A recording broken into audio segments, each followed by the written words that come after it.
Magandang araw, ako po si Father Kim Joshua Bibon.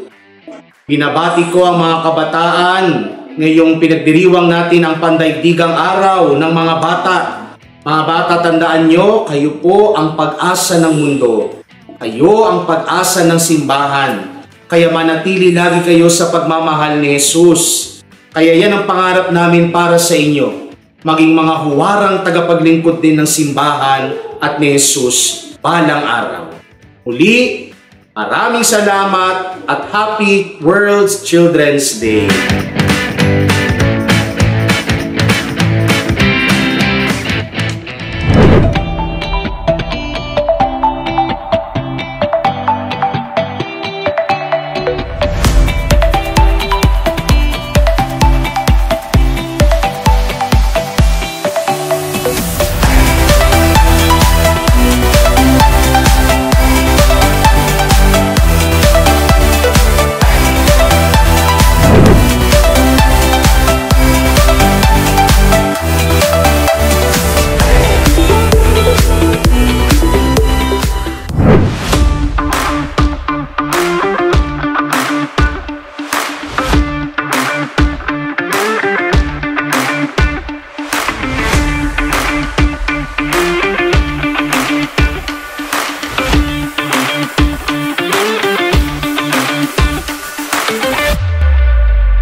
Magandang araw po, ako po si Brianna Nilain C. Dambios na nag-aaral sa San Perfecto Elementary School na kabilang sa parokyang St. John the Baptist. Ngayong araw po ay nais ko pong ibahagi sa inyo ang aking mga naging karanasan sa programa Children's Day na may temang Behold, I Make All Things New.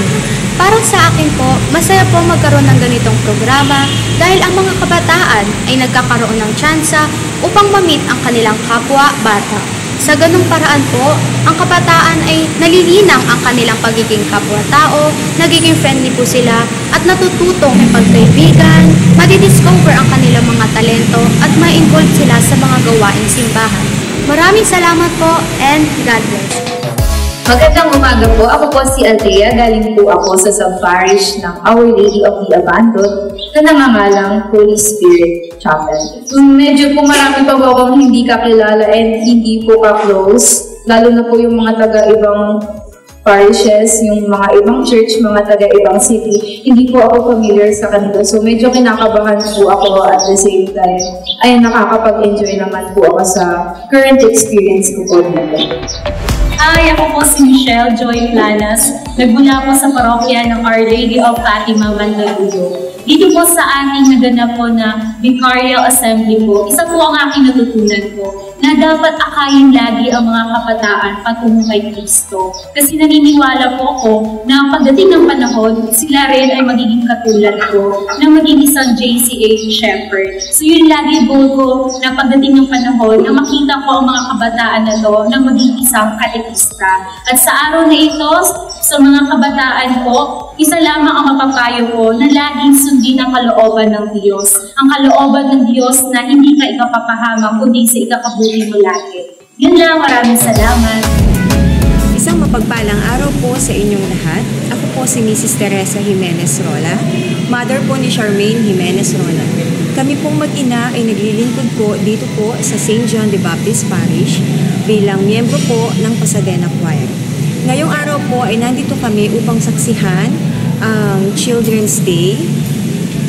Kanina po, na-encounter po namin yung iba't ibang mga bata at iba't ibang mga katikista na galing po sa iba't ibang parish din dito po sa lungsod ng Maynila.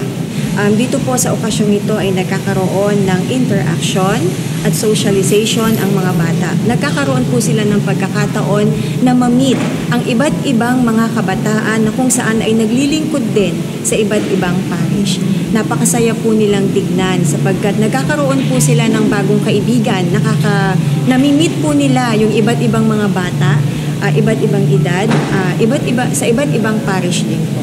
Maraming salamat. So, magandang umaga sa inyong lahat. Ako nga po pala si Raymond Pineda, na nagmula sa Our Lady of Fatima. Malapit po ito sa EDSA Rotonda. And ako po ang may hawak ng Children Ministry. Kasabay ng paglilingkod, bagamat nag-aaral kayo, huwag po kayong mahiya na i-share yung talent natin sa simbahan. Bukas ang simbahan para sa mga kabataang nagnanais maglingkod. Muli, ako si Raymond Pineda na nagsasabing maglingkod tulad ng pagmamahal natin kay Maria. Sama-sama kay Maria, sama-sama isang pamilya. Maraming salamat po. Magandang hapon po. Kami po ay galing sa Our Lady of Sorrows Parish Church, Pasay City. Gusto lang po namin magpasalamat sa lahat ng katikis ng aming simbahan, si Mikey Dilatria at si Ate Rose. Maraming salamat po!